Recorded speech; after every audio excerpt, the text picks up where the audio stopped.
Cowbell. We need more cowbell down here. We're going to cowbell. Call the meeting to order. Please rise for the pledge. I pledge allegiance to the flag of the United States of America and to the republic for which it stands, one nation under God, indivisible, with liberty and justice for all.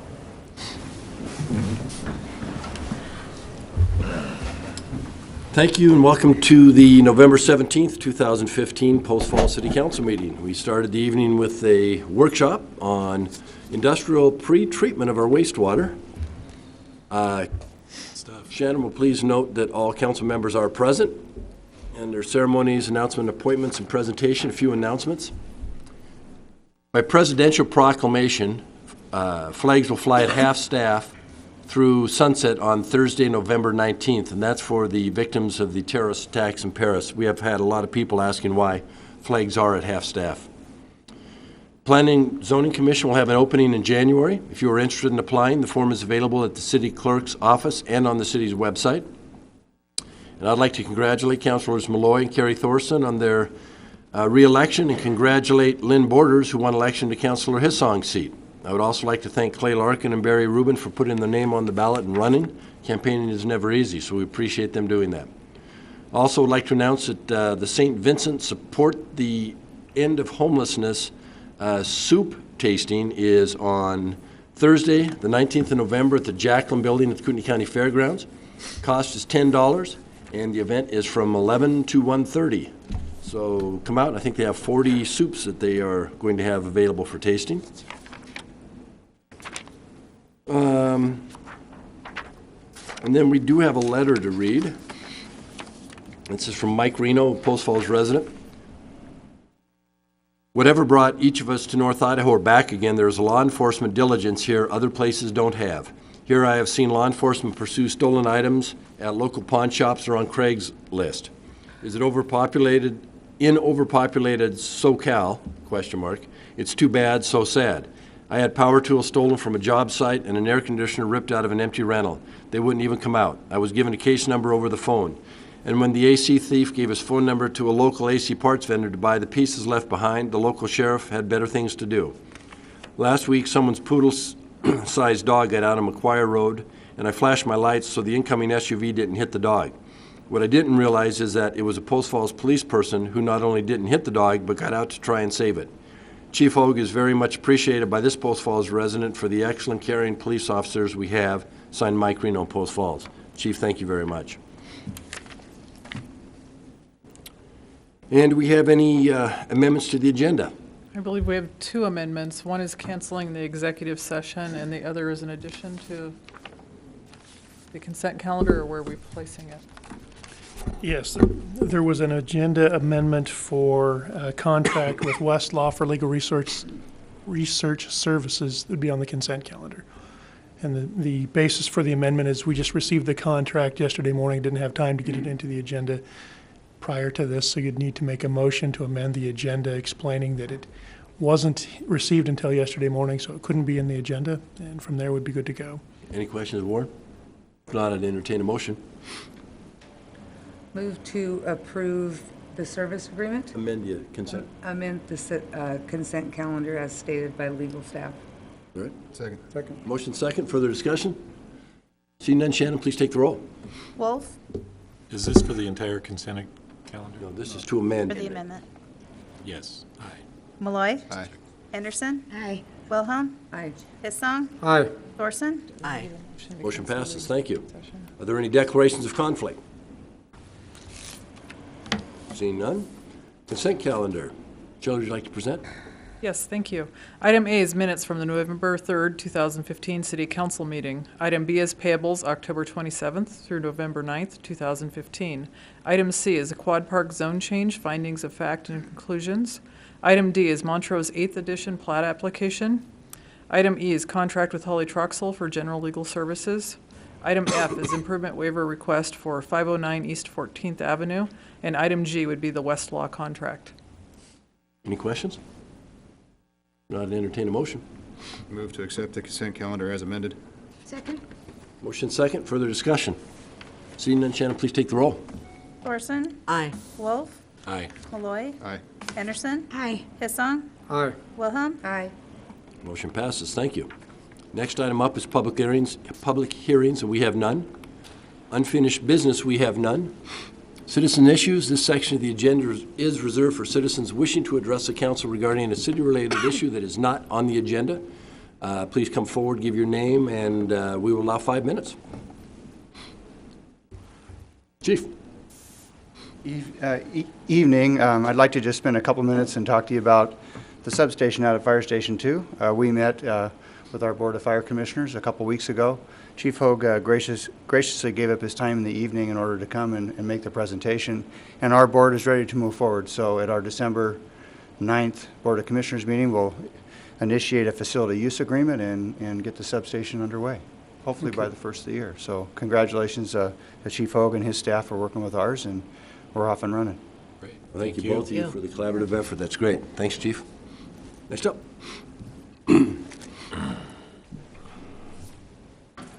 Good evening, Taj Wilkerson, resident of the city of Post Falls, 1606 Bob White. Just wanted to do a little follow-up. I know we're not on the agenda tonight, but we met. Raj, can I interrupt 1 sec? Sure. I just need to ask a question. Warren, we have been notified there's attorney involved. Is this something we can listen to, or is it now between the attorneys? At this point, you can certainly entertain public comment, but it's not because there's attorneys involved and litigation has been threatened. This isn't something that you would want to engage in conversation or comment on. Okay. Counsel, how do you wish that? I don't mind listening to Okay. him. Okay. Go ahead, Tosh. Just want to make sure. Thank you. No problem. We had a meeting with some of the city staff a couple of weeks ago, covered a few things in there. I still want to address, and we'll work on getting on the agenda for the future here. There's a couple things that we needed to look at legally and stuff. One of the issues I have in there is this is a plan unit development, the Fieldstone area. I want to go back and address this, and I just want to make sure that the council hears this too. This is an R1 zone. That's residential, single family. It's not approved for R3, which is multifamily in there. This issue came before the council. It has been a late issue. It's been an ongoing thing since 2002. What I'm telling you in this is that I'm not seeing the diligence of the council in this. And I'm not calling the council out, but what I'm telling you is you asked to be in this position. We didn't ask you to be in this position. You came to the community and asked to be in these positions. And what I'm asking you is to take a little bit of time, go back and look at the due diligence in this. There's no way in the world you can tell me that a 3-story building fits in with the area. I know I've said it in the previous things. I'm just telling you the council needs to look at this stuff. I know you can't make comments today. I'm telling you, make the choice and do the right thing for the city of Post Falls. This, we're doing this in all these other areas. We talked with staff about a lot of the planning that's gone on in the city, the long-term planning that's been done properly. And I'm telling you, what's going on right now is not proper. We're not taking the due diligence in this, and we're not looking at it in the right thing. If we're worried about being sued by a developer, then be sued by a developer. Do you want to be sued by the whole rest of the community in here? I mean, I don't understand what the big hesitation is of the city to do the right thing. We've always done the right thing. The council has always looked at everything in a good, wide open thing, and I'm telling you, you should take note. When you have 500 to 600 people coming out in objection to this, something is wrong here. We don't see that in anything. Show me one other thing that's happened in the city that we have somebody coming out and objecting at that level. And if you want the names, you want those people, you want to contact them and have a meeting, we'll have a meeting. They're all going to tell you the same thing that we're telling you here. Like I said, we did meet with the city staff. The mayor was there too. And I appreciate the time of you letting us be heard. But at the same time, I expect the city to stand up for the community. And you've got to take a stand on this. You can't just sit here and ignore everything that's being said. And this being worried about being sued, I work in a job where we can get sued any day for anything. Big deal. Whoopee. It's a lawsuit. Who cares? But the thing about this is doing the right thing for this community. Thanks for your time, and we'll see you in the future. Thank you.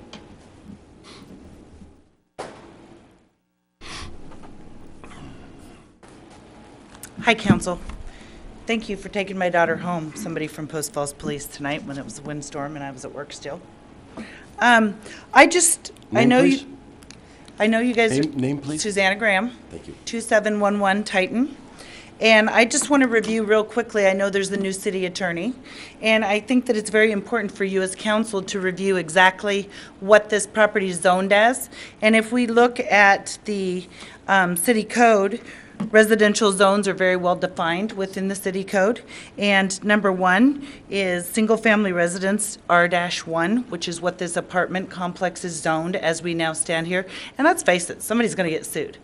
R1 defines it as the R1 zone is intended for one single-family home on one lot of a minimum size or larger, and to permit other accessory uses that are associated with the compatible with residential use. Lot area and building bulk and placement requirements shall agree with the values set forth in section 18.20.040. That's what is zoned right now. And this city has approved 9 buildings, 3 stories high. Under R1, there's a 30-foot tall requirement. Under R3, which these are, there's 45 feet. It's my understanding these are 35 feet, the apartments that are 3 stories. So you've got several different violations of your own code as it now stands. R3 is defined as high-density multifamily residential. Isn't that what we're talking about? 9 buildings? 208, people. The R3 apartments, The R2 zone is intended for residential structures containing 1 or more dwelling units, potentially constructed in multi-unit configuration at moderate to high density, and for accessory, I can't say that word obviously, uses that are associated and compatible with residential uses. How can you, as a city council, not recognize these apartments are R3? That is zoned for R1, which is single-family dwellings. Further, there's been statement with regard to it being a minor change. That's a huge change from 208 units. Who knows how many people, because many of them have 2 and 3 bedrooms within the units, stuck on the corner of Syringa and Pole Line. It's been indicated that it's a minor change to the developmental plan. You can't change it midstream without a hearing, which there hasn't been any. So I guess we'll continue on. We just wanted to make one more plea to the city council to consider the defects that are currently in effect, stop the project so that we can sort it out. And I know there's a mediation process, and maybe it's Viking, the city, and the homeowners go in, because it is not zoned appropriately as it now stands. And somebody's going to have to be responsible for that. Thank you. Thank you.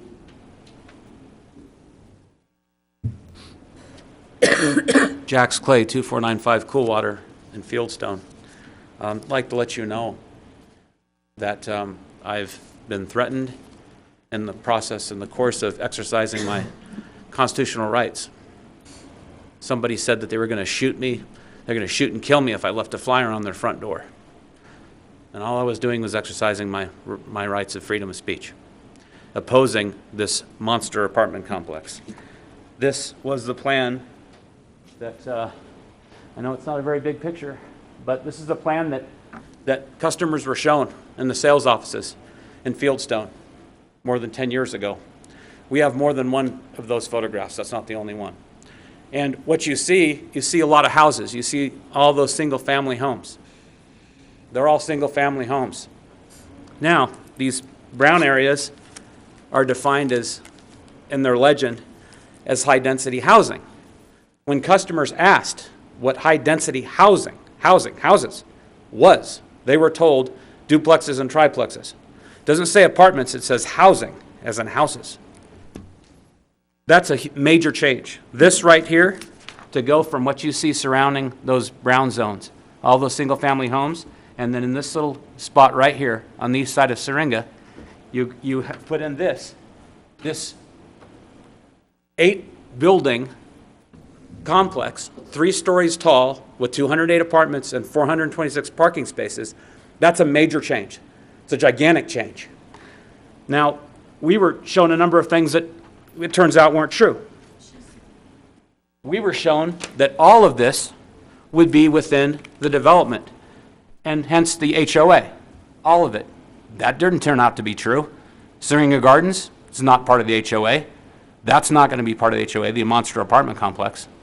And it turns out that with Syringa Gardens, at first it was advertised as a 55 and over community. Only 19 of the 53 homes in Syringa Gardens are over 55. Only 19 of them. That was changed. So there were a number of major changes. Up here, that became the reserve. That was taken out of the HOA and taken out of the development. All these major changes with the development in the original PUD. And in the original PUD, which is on file, and we have a copy of it, it shows these areas as cluster housing. Cluster housing. So in what was filed with the city, you have cluster housing. What was shown to customers says high-density housing. I mean, the customers were told one thing, buyers were told one thing, but something else is filed with the city. Now, we hear a lot about developers' rights. We keep hearing about the developers' rights. How much time do I have? Oh, I see. Okay, thank you. What about the rights of the more than 3,000 people who already live here, who live in Fieldstone, who already have homes? Don't they have any rights? Apparently, they don't have any. Okay, their only right is to apparently tolerate this. The traffic at Syringa and Pole Line will be terrible. There'll be a log jam right here. There'll be people backed up trying to get into the roundabout from the apartment complex. They won't be able to get in to Syringa. They won't be able to get in the traffic because people probably won't let them in. Okay, so you're going to have a major traffic problem right here. Okay? So we're talking about a number of changes. They were major changes. No hearings were held. And also, no one in Fieldstone was told about this. No one. There was no notification to the residents of Fieldstone. Didn't they have a right to know? There was no sign placed on the lot. There was never. There was no sign there on that parcel saying, coming to your neighborhood soon, a 9-building, 3-story tall apartment complex with 208 apartments. No one was told. They had a right to know. These 3,000 people had a right to know, 750 homes that are already there. I really feel bad for the people that live right across the street from this. You stand in in one person's front yard, she's right here. You stand in her front yard, you look across the street and you think, oh my gosh, what will she see? These will be huge. Major changes.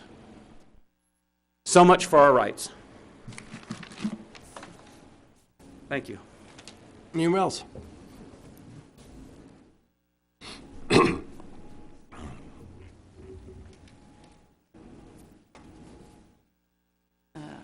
My name's Melita Pepper, address 2685 Thrush Drive. This is I live in Fieldstone. I've lived in Fieldstone since 2007, and I love it here. It's a great community, but I feel betrayed by Viking, and also I've been following this whole scenario for a while, and I feel betrayed by my city. So I'm just sort of begging you to really consider what's going on here and what it means to all of us in Fieldstone. Thank you. Thank you. See no one else. We'll move on to the next section. New business, we have none. Ordinances and resolutions, we have none. Administrative staff reports, new positions and amendment changes. Teresa, you presenting?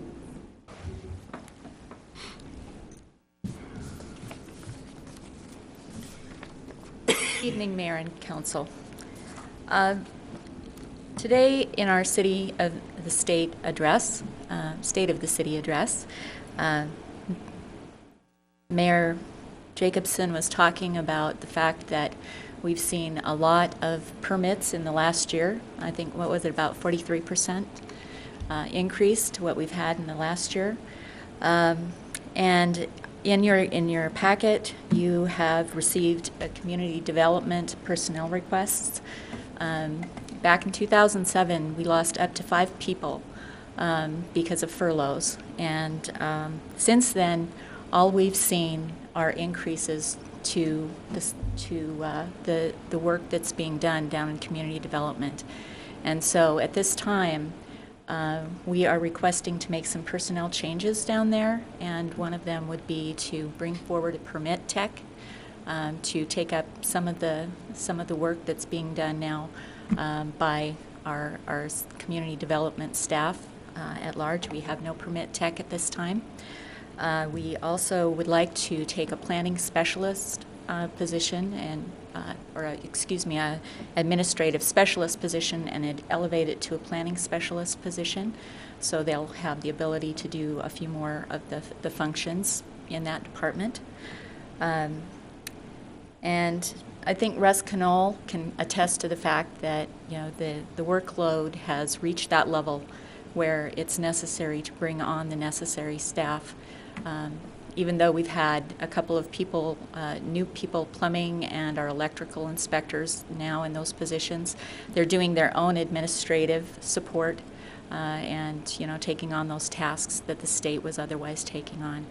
So we are asking you to consider making an increase in that position for the permit tech and upgrading our admin specialist to the planning specialist. And as well, we also have a position in our legal services division, and that is with our deputy city attorney. He recently took on the duties at the Rathdrum for a Rathdrum contract, and this individual is doing the same duties as our current city prosecutor, and we're asking that you would allow him to upgrade to a full city prosecutor.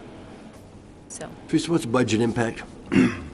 for the three positions, we're looking at $59,585. Budget-wise? Where's it come from? How we do it? From the Rathdrum contract, we'll pay for the prosecutor side, and then out of building permit fees, which we're well over on the amount that we have budgeted for the year and going into next year. Any other questions of Teresa? I remember back when we were doing the cuts, somebody on the council made the comment, could hardly wait till we get to have you come up and ask for them back, meaning that businesses turned, our communities back, making some growth and some strides. So I think it's not unexpected, and I'm very supportive of bringing these people back, or possibly new people, I suppose, by now, and get them back to work. Okay. Is that a motion? That is a motion. Second. Motion second. Further discussion? Seeing none. Shannon, please take the roll. Hassan. Aye. Henderson. Aye. Malloy. Aye. Wolf. Aye. Thorson. Aye. Wilhelm. Aye. Thank you. Motion passes. Thank you very much, Teresa. The mayor comments. Today I gave the annual State of the City address at the Chamber of Commerce Connect for lunch. I appreciate the Chamber extending that invitation, allowing me to speak. One of the things we did mention was that to broaden the tax base, we do need some commercial growth, and we have seen it. I think $17 million in commercial permits have been pulled for the year. So we're seeing commercial development. No, it wasn't. It was more than that. It was 70. It was 70-some million. I think it was 71 million. You got my numbers backwards. But it's good to see the commercial development starting to take place, and hopefully we'll continue to see that and help broaden the tax base. So appreciate the opportunity to speak. Last Thursday was the Greens Ferry Overpass dedication. It was a wonderful event and a great sight to see the bridge filled with people of all ages who came out to see it open and be part of the bridge walk. Also last Thursday, I was honored to present the Inland Northwest Partners Hometown Hero Award to the Jacqueline family for their numerous contributions to the community, economic development, and education. Congratulations to all the Jacqueline family. And we won't be meeting again before Thanksgiving, so I want to wish the council happy Thanksgiving. And on behalf of the city of Post Falls, members of the council, I would like to extend my warmest and sincerest best wishes to all residents this Thanksgiving. As you celebrate Thanksgiving with your family, friends, and neighbors, let us remember those who are less fortunate this holiday season. Post Falls is a community that cares. So from my family to yours, have a memorable and happy Thanksgiving. Be safe tonight. Hopefully everyone gets home safely and tucks in before the big winds come up. Council comments. I just have one. I've had several citizens address the new bridge, and they really like it, and each one of them went out of their way to say thanks for putting up the flags. And I know that that was not a part of the original design. I know that there's people in this room that had to be a part of making that happen. I thank you for making that happen. I think it really stands out for our community to be respectful of those who have served our city, our state, our country. So thanks for putting up the flags. Great. Anyone else? I would just like to say that those flags really make an impact on that overpass. I mean, that's the first thing, the last thing you see, and it just brings tears to your eyes. That's very nice. Amazing. Gary? We had our final Citizens Review Board meeting today for the Greens Ferry overpass, and we have been meeting monthly since August of 2014. And again, I echo these comments, but I don't know that there's been a project quite like this in Post Falls before. It was not a state project, it was not a federal project, it was a Post Falls project. And that partnership between the business community, citizens who were on that review panel, Urban Renewal Agency, the city of Post Falls, it was just really, it was great to see. And that overpass is more than just infrastructure. It really is a testament to the citizens of Post Falls saying, we need it, we'll just do it ourselves. And that's why I like living here. So thank you to all. But I also wanted to let you know that Saturday from 3 to 7 p.m. at the American Legion Post 143 on Syringa and Pole Line, there is a free community Thanksgiving dinner, and it's open to all. 3 to 7 p.m. on Saturday at American Legion Post 143. And because we will not meet again before December 5th, which is a Saturday, December 5th is the actual date the Post Falls Public Library was established by the city 100 years ago. So they are having a centennial celebration at the library from 1 to 3 p.m. on Saturday, December 5th. So there's another testament to the community. And happy Thanksgiving. Anybody else? We do not need an executive session, correct? not. So the next motion would be Adjourn. meeting adjourned. Thank you very much.